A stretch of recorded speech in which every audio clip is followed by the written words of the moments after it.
Nah, ini adalah fungsi Lagrange kita yang sudah komplit. Saya tulis ulang di sini.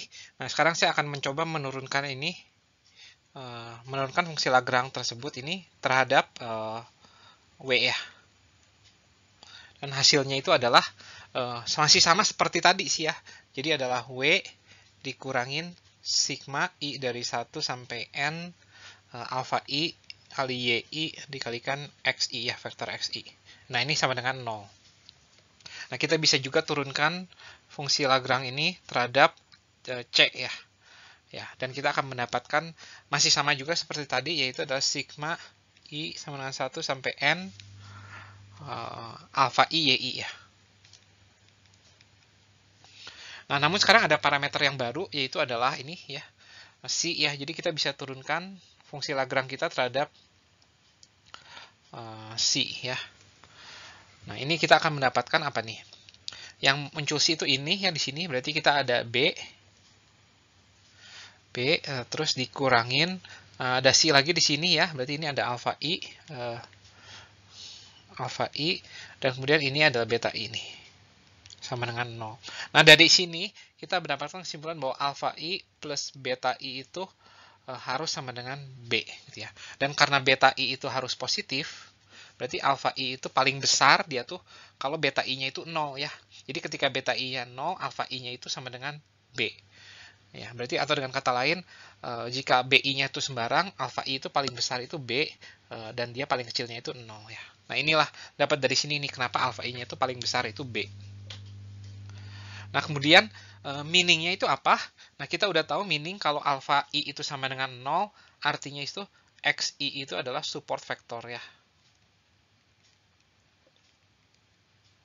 Nah, terus kalau alfa I-nya itu sama dengan B atau tepat B, itu artinya XI itu adalah vektor yang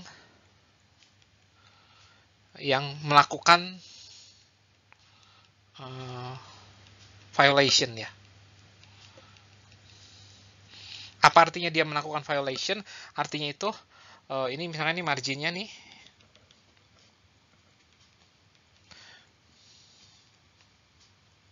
Nah, artinya si vektor tersebut, misalkan vektor tersebut adalah vektor yang berlabel X ya, berarti vektor tersebut ada di sini. Nah, ini tuh dia melakukan violation ya. Atau ada di sini, atau bahkan ada di sini nih ya.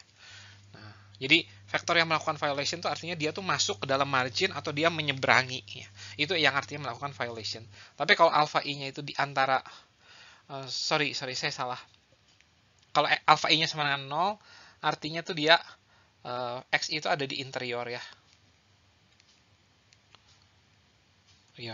Seperti titik-titik ini nih ya, titik-titik ini nih ya. Sorry, yang titik yang 3 ini, sorry. Yang ini nih. Tapi kalau X alpha I-nya di antara 0 dan B, artinya XI itu adalah support vector ya. Nah, jadi ada 3 kriteria sekarang ya. Kalau tadi sebelumnya XI itu antara di interior atau dia support vector. Tapi sekarang ada 3 kriteria. Setiap data itu bisa interior, bisa support vector, nah bisa juga dia vektor yang melakukan violation. Ya. Nah, untuk yang support vector, nah dia dikatakan margin support vector. Jadi istilahnya dia itu margin support vector. Tapi untuk yang vektor yang melakukan violation, kita sebut dia non-margin support vector. Jadi keduanya disebut support vector, karena keduanya itu alfanya kan nggak 0 ya. Tapi yang satu itu disebut margin, yang satu disebut non-margin support vector. Nah, ini adalah fungsi Lagrange kita yang baru ya, yang tadi kita sudah tulis. Nah, namun sekarang kita sudah menurunkan fungsi Lagrange itu terhadap W, terhadap B, terhadap C, dan kemudian terhadap C. Nah, kita bisa manfaatkan persamaan yang di bawah ini, yang 3 yang di bawah ini, ya. Kita substitusikan balik semuanya ini ke atas, ya. Jadi, si W-nya itu kita substitusikan, kemudian si beta-nya itu kita jadikan B minus alpha I, ya. Kemudian W-nya juga kita substitusikan ke sini.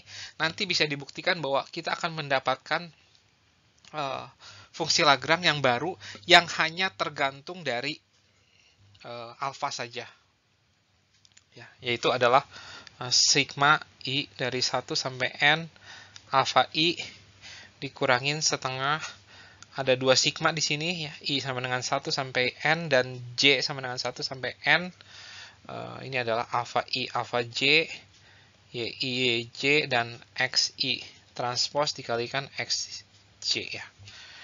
Namun ini adalah fungsi yang mau kita optimisasi terhadap alfa, dan namun alfanya itu si alfanya itu tadinya kan cuma lebih besar sama dengan 0 doang, tapi sekarang dibatasi di atas oleh B ya.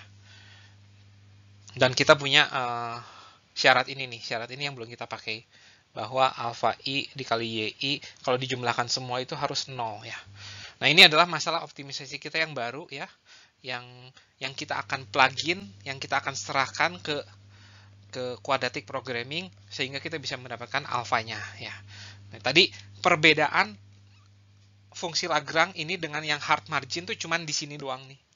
Nah, ini doang yang membedakan ya. Sisanya sama semua ya. Jadi cukup hasil yang luar biasa ya. Jadi mau hard margin atau mau soft margin, hasilnya nggak akan berbeda ya. Jadi fungsi yang kita serahkan ke si package quadratic programming tuh sama persis ya.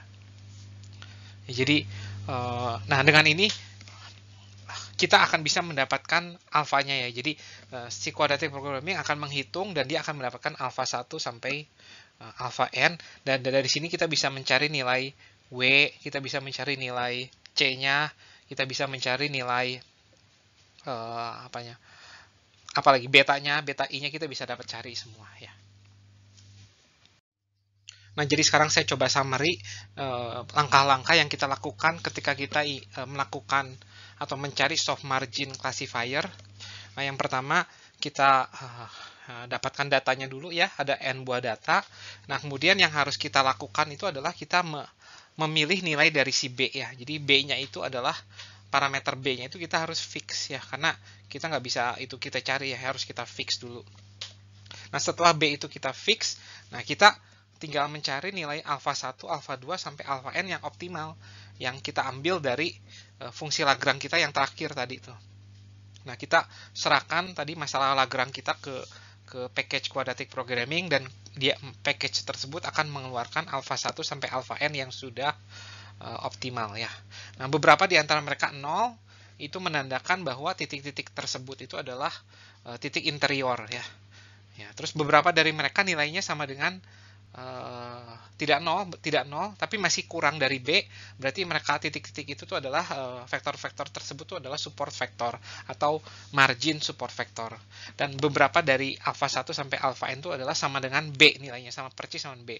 Nah, berarti titik-titik tersebut tuh adalah titik-titik yang melakukan violation ya, yang merupakan non-margin support vektor gitu ya. Nah, setelah mendapatkan alfa 1 sampai alfa n, kita bisa mencari nilai W ya. Kita juga bisa mencari nilai C, dan kita bisa juga mencari nilai C kalau mau ya. Nah, jadi setelah mendapatkan W dan C terutama, kita bisa menggambar ya. Kalau data kita 2 dimensi ya, kita bisa gambar ya. Jadi misalkan seperti ini. Nah, misalkan seperti ini nih. Nah, jadi ada satu data yang melanggar ya. Nah, ini marginnya ya. Ini W dan C-nya. W dan C kan menentukan garisnya ya. Nah, kemudian jika ada data yang baru ya, XM misalkan, vektor XM, kita mau cari tahu YM-nya itu berapa, 1 atau min 1, tinggal XM-nya kita substitusikan ke model ini nih ya, ke fungsi ini. Nanti kalau positif berarti tebakan YM-nya itu adalah plus 1, tapi kalau negatif berarti tebakan YM-nya itu adalah minus 1. Ya, semoga cukup jelas pembahasan kita mengenai soft margin classifier.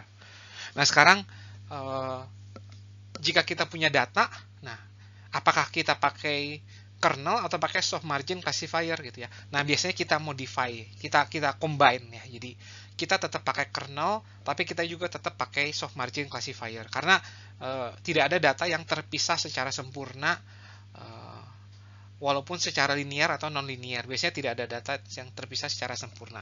Dan lagi kita juga nggak mau data kita itu, error data trainingnya itu kecil sekali, tapi ketika kita tes dengan melakukan data testing, errornya jadi besar ya.